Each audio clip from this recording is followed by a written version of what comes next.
to Madhu YouTube channel.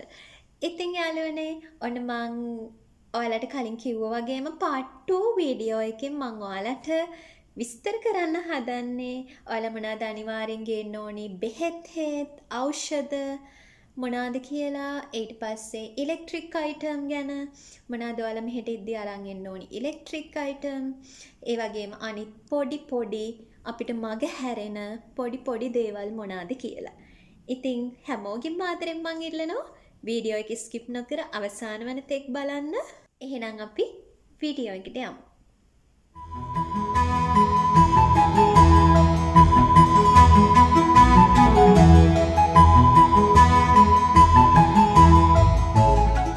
ආපු ගමන් අපිට මේ වින්ටර් එකට අපිව ඕටම් එකට අපිව ඔරොත්තු දෙන්නේ නැහැ. වින්ටර් එකට නම් තව ටික කාලයක් තියෙනවනේ. දෙසැම්බර් විතර තමයි වින්ටර් එක පටන් ගන්න. ඉතින් ඒ වෙනකන් සීතල තිබිලා සීතල වැඩි වෙලා තමයි වින්ටර් එක එන්නේ. ඉතින් ඒ හින්දා ඒ සීතලට ඔරොත්තු දෙන්න සමහරුන්ට පුළුවන්, සමහරුන්ට ටිකක් අමාරුයි. ඒ කියන්නේ සෙම තියන අයට එහෙම ටිකක් අමාරුයි. ඒ හින්දා ඕගොල්ලන්ගේ ඖෂධ ටික වරද්දන්න එපා.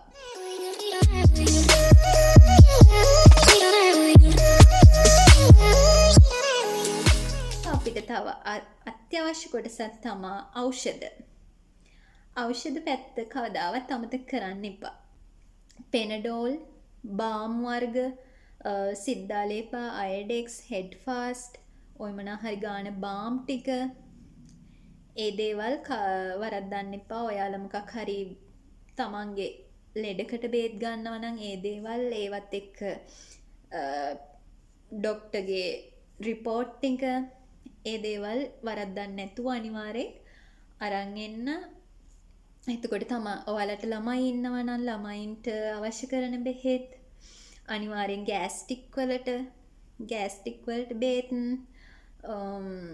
වැඩියෙන්ම ගේන්න ඕනි. ඉතින් ඔය සෙමත් එක්ක තමයි ළමයි ඉන්නවා නම් මම හුඟක් කියන්නේ දන්න කියන ෆැමිලි ඩොක්ටර් ගාවට ගිහින් හරි මෙහෙම විස්තරේ කියලා ඒ ළමයින්ට මෙහෙම ලෙඩක් හැදුනොත් මොකද්ද මං ගන්න ඕනි කියලා හරි කියන්නේ ලොකු අසනීපයක් වුණොත් අපිට හොස්පිටල් වලට යන්න පුළුවන්. එහෙම නැතුව පොඩි හෙම්බිරිස්සාවක් කැස්සක් ඒ වගේ පොඩි ලෙඩවලට වගේ බේත් ටිකක් ලියාගෙන ආවොත් හොඳයි.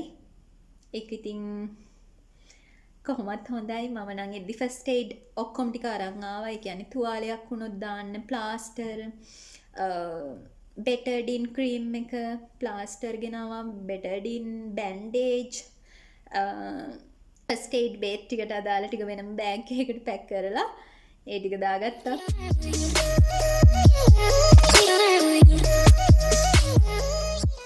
ඊළඟට අත්‍යවශ්‍යම කවුරුත් නොකියන හැබැයි අනිවාර්යෙන් ලංකාවෙන් එන්නකොට ස්වීඩන් වලට අරන් එන්නම ඕනි දෙයක්.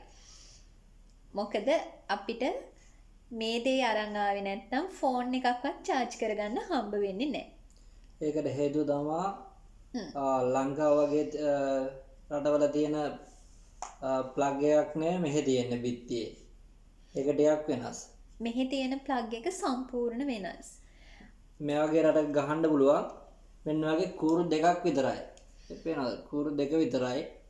ඉතින් අපි කූරු දෙක තියෙන මේ වගේ කැටයක් ගේන්න ඕනේ ලංකාවෙන් එද්දි. ඔයාලගේ හැමෝගෙම වගේ ෆෝන් තියෙන්නේ 2 පින් ඒව නම් ඕකේනේ. ෆෝන් විතරක් නෙවෙයි ලැප්ටොප් තියෙනවා ඊට පස්සේ තව ෆෝන් චාර්ජර් එකේ 2 පින් එක ඕකේනේ. ඔව් ඒක ඕකේ. ඔව් ෆෝන් චාර්ජර් එක ඔයාලගේ 2 පින් එකක් නම් තියෙන්නේ ඒක ඕකේ. හැබැයි ඔයගොල්ලන්ගේ 3 පින් එකක් නම් රවුම් හරි කොටු හරි 3 පින් නම් ලැප්ටොප් හුඟක් ඒ වගේ තියෙන්නේ 3 පින් කොටු එක. ඔව්. එහෙම ඒවා මෙහි පොයින්ට් ප්ලග් පොයින්ට් එකට අපිට ගහන්න බෑ. බිත්තියට සම්බන්ධ කරන්න බෑ. සම්බන්ධ කරන්න බෑ. ඒ හින්දා ඔයාලා අනිවාර්යෙන් මෙන්න මේ වගේ පැහැදිලිව පෙන්නන්නම් ඔයාලට මෙන්න මේ වගේ කැටයක් ගේන්න ඕනේ. මේක මේ 2 පින් තියෙන්නේ 2 පින් උනාට උඩට මේ විදිහට කෑල්ලක් තියෙනවා. මොකද බිත්තියේ තියෙන්නේ හිලක් වගේ. හිලක් වගේ එකක තමයි මේ 2 පින් එක ගහන්න තියෙන්නේ. එතකොට 2 පින් එකක් විතරක්ම වැඩක් නෑ. මෙන්න මේ වගේ රවුම් කෑල්ලත් අනිවාර්යෙන් තියෙන්න ඕනේ. අපි මේ කැටේ ගත්තේ කොටුවෙන්. ඔව්. ඔව්. කොටුවෙන් ඔයාලට හොයාගන්න පුළුවන්. ටිකක් අමාරුයි හොයාගන්න. පොඩ්ඩක් ඇවිදලා බලලා. කැට එකක් නෙවෙයි දෙක තුනක් ගෙනාවක් කවන්න. මොකද එකක් හරි පිච්චුණොත් මෙහෙ ඕවා ගන්න හරි හොයන්න අමාරුයි. ඔව්. අපි මෙහෙන් එකක් හොයාගත්තා.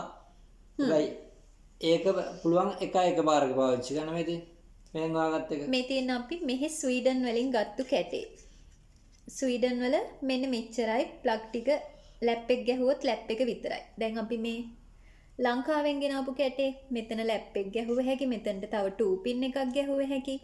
දෙපැත්තෙත් 2 පින්, මේ පැත්තෙත් 2 පින් තව දෙකක් ගැහුව හැකි.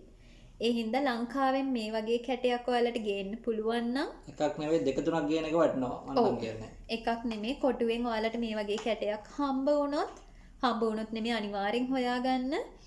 පොඩ්ඩක් මහන්සි වෙන්න වෙයි ඇවිදලා මහන්සි වෙලා මෙන්න මේ වගේ කැටයක් අනිවාර්යෙන් දෙකක් හරි තුනක් හරි අරන් එන්න. ඒක නාස්තියක් නම් වෙන්නේ නෑ කවදාවත්. ඒ වගේ මෙහෙන් ගත්තොත් යන්න තියෙන්නේ මල්ටි ප්ලග් වගේ මෙන්න මේ වගේ. ඒ කියන්නේ පින් දෙකේ විතරයි.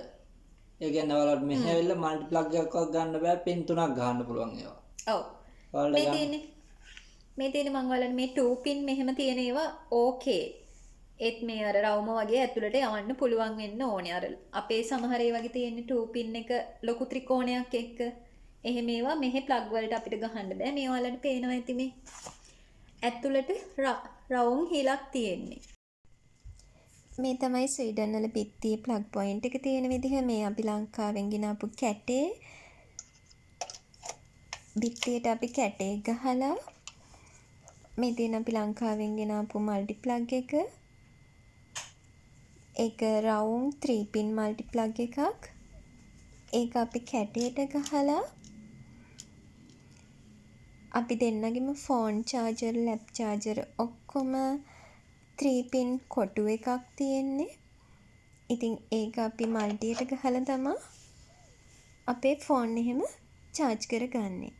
ඉතින් ඔයාලට ගොඩක් පැහැදිලි වෙන්න තමයි මම මේ විදිහට පෙන්වන්නේ. ස්වීඩන් වලට අලුතෙන්ම එන කෙනෙකුට වුණත් එතකොට කොහොමද තමන්ගේ දේවල් ඇරේන්ජ් කරගන්න ඕනේ කියලා පැහැදිලි වෙනවා.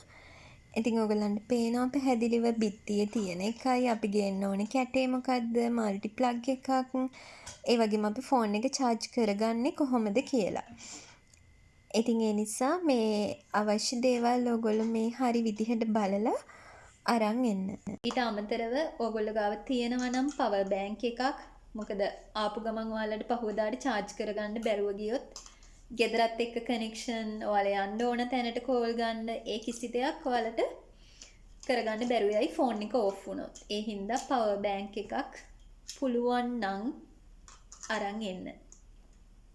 අමතක නොකර power bank, phone charger, lap charger, headset ඒවා ඔයගොල්ලෝ පාවිච්චි කරනවා නම් ඒවා සාමාන්‍යයෙන් මෙහෙනම් හැමෝම වගේ පාවිච්චි කරනවා. මොකද කෝල් එක ඉයර්බඩ්ස් ගහගෙන තමන්ගේ වැඩ ටික කරනවා. කෝල් එකවත් බාධාවක් කරගන්නේ නැතුව.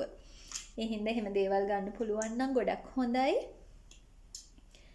ඒ ඉලෙක්ට්‍රික් අයිටම් වලින් ඒ ටික විතරක් ගෙනාවහම ඇති. රයිස් කුකර්, බ්ලෙන්ඩර්, අනිත් ඉලෙක්ට්‍රික් උපකරණ කිසි දෙයක් ඔයාලා අරන් එන්න එපා. මොකද ඔයාලා ඉන්න තැන අනුව ඇකොමඩේෂන් එකෙන් බඩු ටික හම්බ වෙන්නත් පුළුවන්. ඔව් ඔයාලා ෆර්නිචර් එකක් ගත්තොත් ඔයාලට ගෘහ භාණ්ඩයි ඒ වගේම කුස්සිය ටිකක් කොම ටික හම්බ වෙනවා. ඔව් ඊළඟට අපි අත්‍යවශ්‍යම මතක් කරන්න ඕන දේ තමයි වලං. හුඟක් අය අපෙන් අහනවා අපි එනකොට වලං අරන් එන්න ඕනේද කියලා. වලං ගැන කිව්වොතින් මෙහි තියෙන්නේ අපේ ලංකාවේ වගේ ගෑස් කුකර් නෙමෙයි. මෙහෙ ගෑස් කුකර් අපි දැක්කේම නැහැ. මෙහෙ තියෙනවා නම් තියෙන්නේ කරන්ට් එක හරහා වෙන විදි තමයි.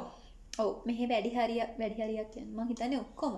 ඔව් අපි දන්න තරමින් අපි ගොතෙන්බර්ග් වලත් දැක්කා, ස්ටොක්හෝම් වලත් දැක්කා. දැන් අපි කොහෙවත් දැක්කේ නැහැ ගෑස් වලින් වෙන. ඔව් ගෑස් කුකර් එක. ගෑස් කුකර් දැක්කේ නැහැ. කියන්නේ අපේ සාමාන්‍ය ගෑස් කුකර් එකේ වගේ අපිට ආපතාච්චියක් වුණත් තියන්න පුළුවන් රවුම් දෙයක්. රවුම් වලන් තියන්න බෑ මෙහෙ. මෙහෙ තියෙන අඩිය ෆ්ලැට් එක. ඔව් මෙහෙ තියෙන ලිප් වල කරන්ට් එකේ ලිප් හින්දා අඩිය ෆ්ලැට් ඒවා විතරයි තියන්න පුළුවන්. ඔයාලා ගෙදරින් බලඳක් අරන් එනවා නම් තාච්චි මුට්ටි ඒව මුකුත් ගේන්න එපා. අඩිය ෆ්ලැට් වලඳක් විතරක් අරන් එන්න. 2-3 අරන් එන්න එපා. ඕනනම් පොඩි එකක් ගේන්න. මොකද ඔයාලා ආපු ගමන් හැමදේම ගන්න නැති හින්දා.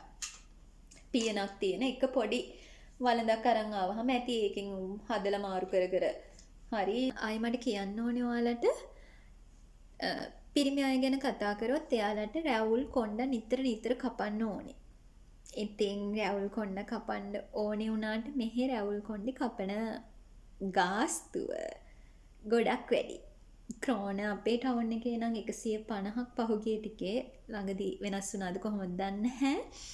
ඉතින් 150ක් කියන්නේ ක්‍රෝන එකක් ලංකාවේ මන්දරින් රුපියල් 31ක් විතර දැන් යන රේට් එක මං හිතන්නේ. ඉතින් ක්‍රෝන 150 වැඩි කිරීම 31. ඔයාලා හදලා බලන්න කීයක් යනවද කියලා. ඉතින් ඔයාලා ලේසි ඒ කියන්නේ මුල් ටිකේ අපි ගෙදරින් ගේන සල්ලිනේ. ඒ හින්දා අපි පොඩ්ඩක් අර පරිස්සමෙන් පාවිච්චි කරන්න ඕනේ. කොණ්ඩේ කපන ක්‍රෝන 150 අපිට ඉතුරු කරගත්ත හැකි. ඔයාලටත් එහෙම මැනේජ් කරගන්න පුළුවන්. ගෙදරින් ට්‍රිමර් එකක් අරන් ආවොත්. ඉතින්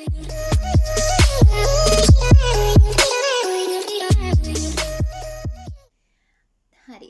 තවත් වැදගත් දෙයක් තමයි අපේ අනිත් පොඩි අයිටම් ටික. පොඩි අයිටම් කියන්නේ අමතක කරන්න එපා බ්‍රෂ් එක, පොඩි ටූත් පේස්ට් එකක්, ලොකු ටූත් පේස්ට් 2-3 අරන් එන්න එපා. එක ටූත් පේස්ට් පොඩි එකක් අරන් එන්න. මොකද අපිට ඒවා මෙහෙන් ගන්න පුළුවන්. බොරුවට අපි ඉඩ නාස්ති කරගන්න ඕනේ නැහැ. සබන් කෑලි 2ක් අරන් ආවනම් ඇති. මොකද ඒවත් අපිට මෙහෙන් ගන්න පුළුවන්. මෙහි වැඩි හරියක් පාවිච්චි කරන්නේ ෂවරින් ජෙල්. සබන් ගානවා අඩුයි සබනුත් තියෙනවා. හැබැයි සබන් වලට වඩා ලාභයි ෂවරින් ජෙල් එක. ෂවරින් ක්‍රීම් එක. ඉතින් අපිට ওই දේවල් පාවිච්චි කරන්න පුළුවන්. ඔයාලට විශේෂයෙන් කියනවා ෂැම්පූ, කන්ඩිෂන් ලොකු බෝතල් ලීටර් පිටින් අරන් එන්න නම් එපා. එහෙම අරන් ඇවිල්ලා අහු වෙලා අපේ යාළුවෙක්ගේ ඔක්කොම දේවල් ටික එයාපෝට් එකෙන්ම ඩස්බින් එකට දැම්මා. ඒ හින්දා එච්චර දේවල් අරන් එන්න එපා. ඕනනම් පොඩි ෂැම්පු බෝතලයක් අර පොඩි එක තියෙන්නේ. පොඩි එකක් ෂැම්පු කන්ඩිෂන් ඒ පාවිච්චි කරන දේවල් තියෙනවා නම් පොඩි දේවල් අරන් එන්න. මොකද මෙහි ගොඩාක් ಜಾති තියෙනවා. ක්‍රීම් මෙහෙම අපි ලංකාවේ ගාන එක මෙහෙට ගැලපෙන්නේ නැති වෙන්න පුළුවන්. ඒ හින්දා ඔයාලට මෙහෙන් ඒ දේවල් බලලා ගැලපෙන විදිහට ගන්න පුළුවන්. පිඟාන් එන කට්ටිය ගන්නට පිඟාන් කොප්ප ගෙනාට කමක් නැහැ. හැබැයි වීදුරු ඒවා ගේන්න එපා. ඒක විශේෂයෙන්ම මම රෙකමන්ඩ් කරනවා. මොකද වීදුරු ඒවා ගෙනාවහම බහුතරයක් ඒවා ස්වීඩන් වලට බැගේජ් එක එනකොට කුඩු වෙලා තියෙයි. ඒ හින්දා පුළුවන් තරම් එක්කෝ ඇලුමිනියම් එක්කෝ ප්ලාස්ටික් අපි දෙන්න ප්ලාස්ටික් කෝප්ප 2යි ප්ලාස්ටික් පිඟන් 2යි ගෙනාවේ. අපි ඉන්න ගෙදරින් වීදුරු බඩු ටික ඔක්කොම හම්බ වුණා. ඒ හින්දා ප්‍රශ්නයක් නැහැ. ගෑනු අය ගැන කතා කරොත් එයාලට අත්‍යවශ්‍ය සනීපාරක්ෂක ද්‍රව්‍ය තියෙනවා. ඒ දේවල් අපිට මෙහෙන් වුණත් ගන්න පුළුවන්. හැබැයි ඔයගලන්ගේ දින ළඟයි නම් පීරියඩ් ළඟයි නම් ඔයාලට ඒ අවශ්‍ය ද්‍රව්‍ය අරන් එන්න සීමිත කාලයකට එක්ක මාසයකට එක්ක මාස 2කට. මොකද අපිට ඒවා මෙහෙන් හැමදේම කිසිම අඩුවක් නැහැ. ඉතින් ඒ දේවල් ගැන කලබල වෙන්න එපා. පිරිමි අයට කියන්න තියෙන ට්‍රිමර් එක තමයි විශේෂයෙන්ම.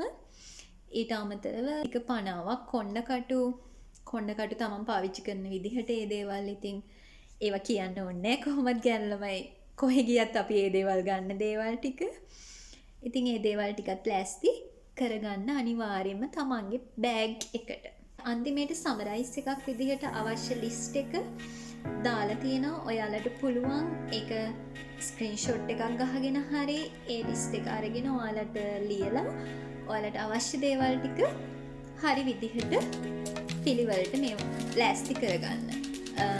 ඔයාලට අවශ්‍යයි නම් කොහොමද බඩු ටික පැක් කරගන්න ඕනේ කියලා අපි දන්න එක්ස්පීරියන්ස් එකකින් මොනවාද හෑන්ඩ් ලැගේජ් එකට මොනවාද මෙයින් ලැගේජ් එකට දාන්න ඕනි දේවල් කියලත් වෙන්වෙන් වශයෙන් ඔයාලට විස්තර කරන්න අවශ්‍යයි නම් ඔයාලා යටින් කමෙන්ට් එකක් දාන්න. අපි ඊළඟ වීඩියෝ එකකින් ඔයාලට එහෙම දේවල් හරි ඔයාලට අවශ්‍යයි නම් කමෙන්ට් එකක් හරි තිබ්බොත් අපි ඒ දේවලුත් ඔයාලට කියලා දෙන්නම්.